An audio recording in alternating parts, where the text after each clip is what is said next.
Welcome students. तो स्वागत है आप सभी का आपके अपने यूट्यूब चैनल अद्वैत इनसाइट्स में। तो इस सर्कल्स क्लास 9 सीबीएसई के लेक्चर सीरीज़ में हम लोगों ने सबसे पहले लेक्चर में सीखा कि बेसिक टर्म्स क्या होते हैं सर्कल्स के। सेकेंड लेक्चर में हमने थ्योरम्स के बारे में पढ़ा। कौन से थ्योरम्स? कॉर्ड प्रॉपर्टीज़ के, जिसका जो पार्ट 1 था सेकेंड लेक्चर, और थर्ड लेक्चर उसी थ्योरम्स का कॉर्ड प्रॉपर्टीज़ का पार्ट 2 था, जिसमें मैंने रिमेनिंग थ्योरम्स आपको डिस्कस कराए थे, आपके साथ डिस्कस किए थे। ऑलराइट, तो स्टूडेंट्स आज हम लोग कॉन्ग्रुएंसी ऑफ सर्कल्स के बारे में बात करेंगे कि उनके क्या क्या थ्योरम्स होते हैं और उनके बारे में पढ़ाई करेंगे। ठीक है, तो students theorems based on congruency of circles में हमारा पहला थ्योरम है two circles are congruent if and only if they have equal radii. मतलब दो सर्कल तभी कॉन्ग्रुएंट होंगे जब उनके रेडियाई इक्वल होंगे। ऑलराइट, ये हमें प्रूव करना है। तो फिर अगर इसमें देखा जाए तो मान लो आपके पास दो सर्कल्स गिवन है, जो कि यहाँ पे मैंने ड्रॉ किया है। एक है पहला सर्कल जो कि सर्कल COR है। Alright, circle with centre O and radius R, and second circle is CO'S, circle with centre O' and radius S। Alright, तो स्टूडेंट्स हमें क्या प्रूफ करना है कि ये दोनों तभी कॉन्ग्रुएंट हो सकते हैं जब R इक्वल टू S हो जाए, मीन्स इन दोनों के रेडियाई इक्वल हो जाए। ठीक है, मान लो स्टूडेंट्स हम लोग एक काम करते हैं, इन दोनों में से किसी एक सर्कल को उठा के दूसरे में रख देते हैं। ठीक है, ऐसे रखते हैं ताकि उनका सेंटर जो है कोइंसाइड करे। इस तरह से रखते हैं ताकि उनका सेंटर कोइंसाइड करे। तो आप इमेजिन करो, अगर एक सर्कल को उठा के दूसरे में रखा गया, ठीक है, और उनके सेंटर कोइंसाइड करे, ठीक है, तब जो वो एक सर्कल है दूसरे सर्कल को कंप्लीटली कब कवर करेगा? कंप्लीटली तो तभी कवर कर पाएगा जब रेडियस दोनों के इक्वल होंगे। ठीक है, जब दोनों के रेडियाई इक्वल होंगे, means R equals to S होगा। अगर R इक्वल्स टू S नहीं होगा तो फिर अगर सेंटर भी कोइंसाइड कर रहे हैं तो फिर वो कॉन्सेंट्रिक सर्कल्स दिखाई पड़ेंगे। ऑलराइट, तो R इक्वल्स टू S होने के बाद ही वो दोनों एक दूसरे को कंप्लीटली कवर कर सकते हैं। ठीक है स्टूडेंट्स, तो हम लोग कह सकते हैं कि two circles are congruent if and only if they have equal radii. हम लोगों ने प्रूव कर लिया है। Alright, proceeding towards the next. तो स्टूडेंट्स नेक्स्ट थ्योरम में हमारे पास क्या गिवन है? If two arcs of congruent circles are congruent then corresponding chords are equal. अगर किसी दो कॉन्ग्रुएंट सर्कल्स में दो आर्क्स कॉन्ग्रुएंट हों तो उनके कॉरेस्पॉन्डिंग कॉर्ड्स भी क्या होते हैं? इक्वल होते हैं। ठीक है, मीन्स मान लो आपके पास पहला सर्कल COR गिवन है, पहला सर्कल आपके पास गिवन है COR। ऑलराइट, और दूसरा सर्कल है आपके पास CO'R। सेंटर डिफरेंट है, रेडियस इक्वल है। ठीक है, तो फिर अगर आप यहाँ पे देखो तो हमारे पास ये दोनों सर्कल क्या है? कॉन्ग्रुएंट है। ठीक है, और गिवन है कि आर्क AB ये आर्क CD के कॉन्ग्रुएंट है।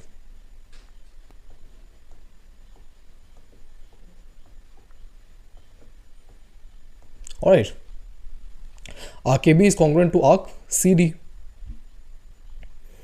अच्छा, अगर ये दोनों कॉन्ग्रुएंट है स्टूडेंट्स तो हमें पता है from the degree of measure of arc से कि यहाँ से हमें एंगल AOB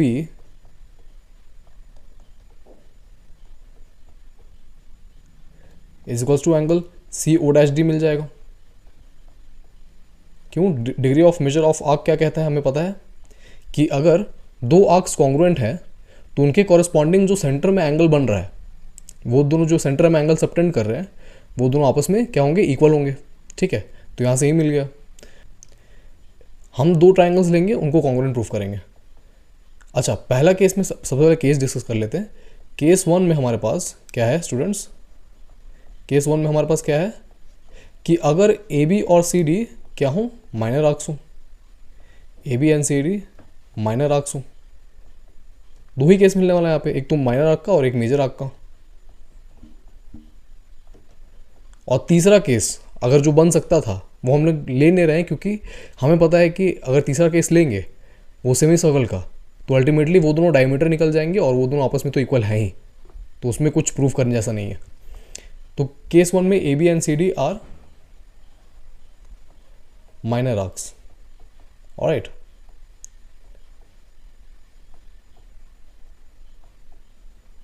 तो स्टूडेंट्स अगर ये दोनों माइनर आर्क्स हैं तो फिर हम लोग लेते हैं दो triangles.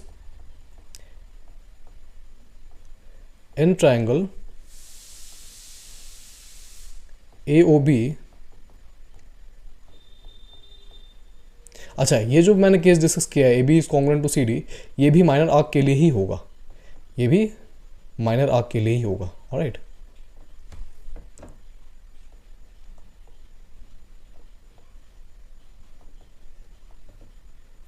Minor arcs in triangle AOB and triangle CO'D,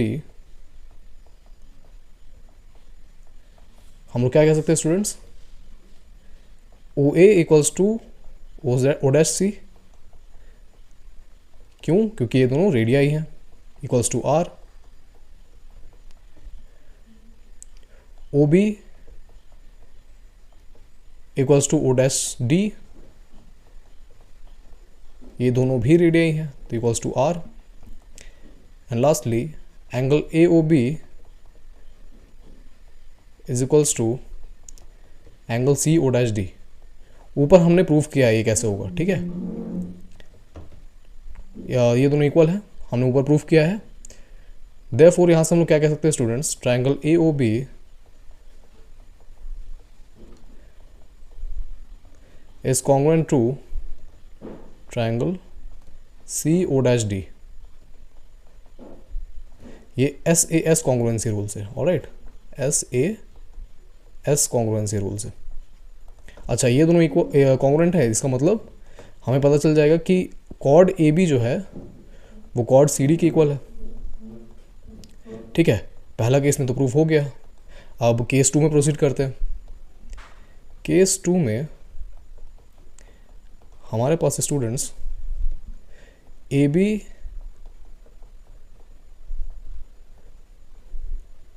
and CD,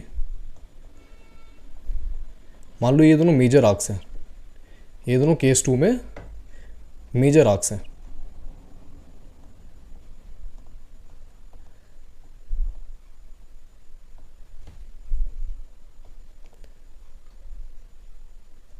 अगर ये दोनों मेजर आर्क्स हैं तो हमें पता है कि BA and CD, sorry DC, BA and DC क्या होंगे,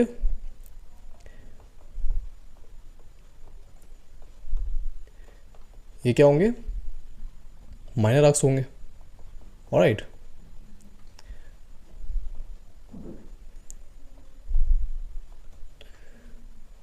तो अगर यहां देखो स्टूडेंट्स आप लोग, अगर आर्क AB,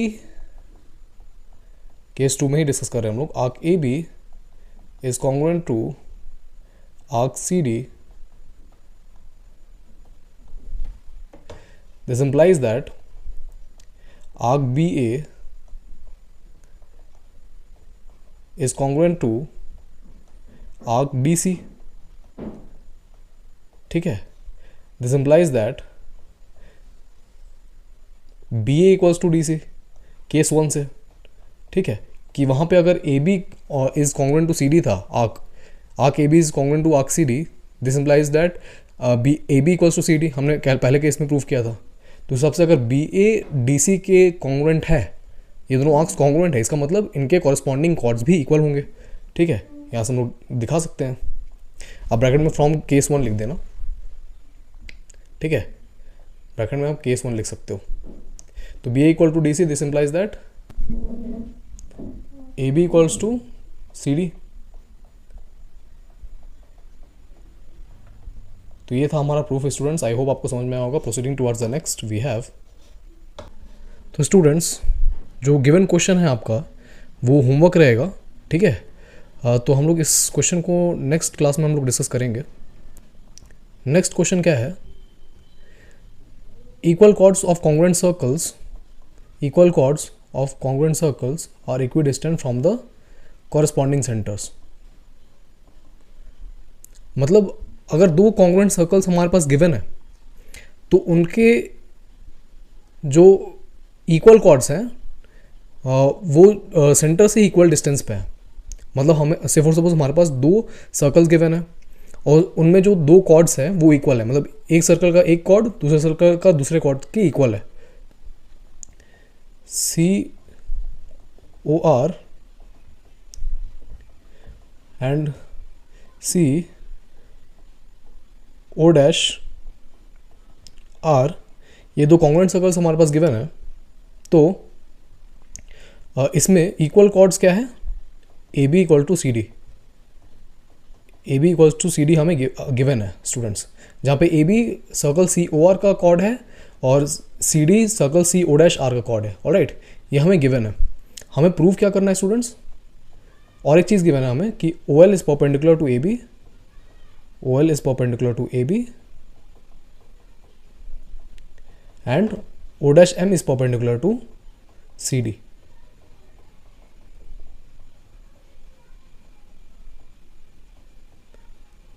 Alright, ये हमें क्या है स्टूडेंट्स? गिवन है. ये हमें गिवन है. हमें प्रूव क्या करना है स्टूडेंट्स? टू प्रूव कि वो जो दो कॉर्ड्स हैं वो सेंटर से इक्वल डिस्टेंस पे अलाई कर रहे हैं. ठीक है, means O L equals to O dash M हमें प्रूव करना है. Alright, so let's proof.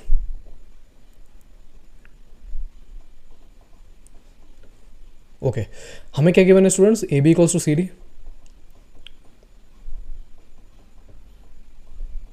अगर हम लोग दोनों साइड में 1/2 मल्टीप्लाई कर ले तो भी कोई दिक्कत नहीं है.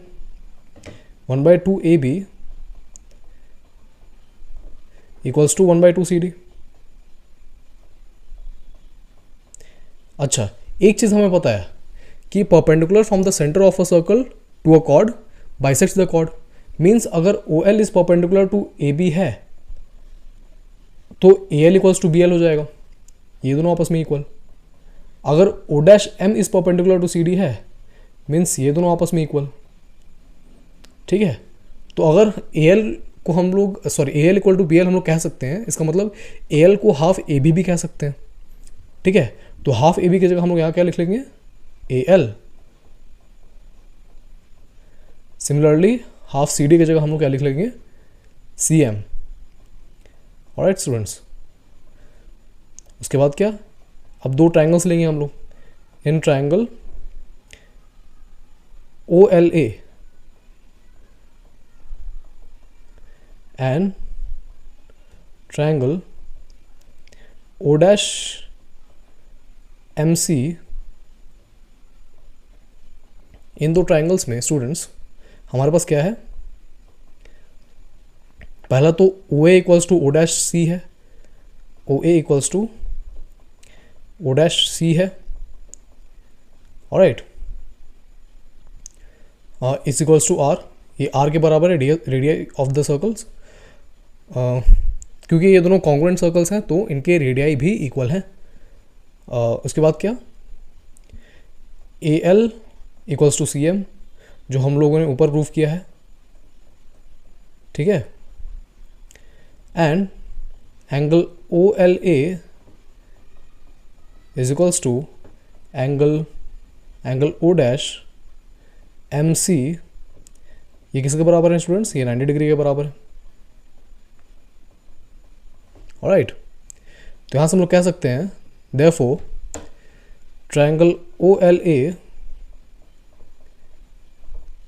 Is congruent to triangle O dash M C. ये by R H S congruence rule. ये किसके कॉन्ग्रुएंस रूल के से हुआ है स्टूडेंट्स? ये are H S congruence rule से हुआ है. देयरफॉर हम लोग यहाँ से क्या कह सकते हैं students? O L is equals to O dash M. By CPCT, by CPCT। यही तो हमें प्रूफ करना था students. OL equals to OM proof हो गया। इसका मतलब हम क्या कह सकते हैं स्टूडेंट्स कि जो कॉर्ड्स हैं, जो दो इक्वल कॉर्ड्स हैं कॉन्ग्रुएंट सर्कल्स के, वो सेंटर से इक्वी डिस्टेंस पे लाई कर रहे हैं। मीन्स सेंटर से उनका डिस्टेंस क्या है, इक्वल है। ये हमें हम लोग को प्रूफ करना था और हम लोग कर चुके हैं। इसके बाद हम लोग आगे बढ़ते हैं स्टूडेंट्स नेक्स्ट थ्योरम में। Chords of congruent circles which are equidistant from the corresponding centres are equal. ये पिछले थ्योरम का कन्वर्स है। I am giving it as homework to you. I hope आप लोग सॉल्व कर लोगे। नेक्स्ट क्लास में हम लोग इसे डिस्कस करेंगे। Alright, try to solve it. Proceeding towards the next question, we have equal chords of congruent circles subtend equal angles at the center. Equal chords of congruent circles subtend equal angles at the center. Alright students, तो हमारे पास दो congruent circles given है। ठीक है, given क्या है हमारे पास, दो congruent circles।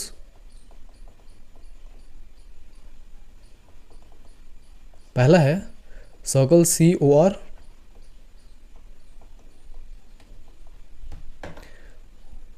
और दूसरा है circle CO'R। Alright,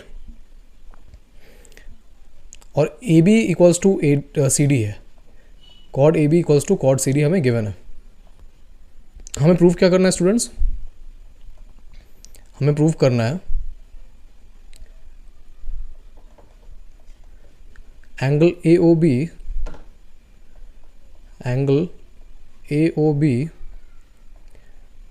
is equals to angle CO'D।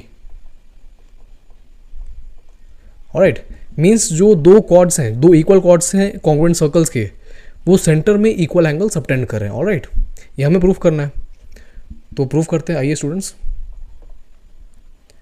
बहुत इजी है। फिर से हम लोग दो सर्कल्स लेंगे यहाँ पे। In triangle AOB and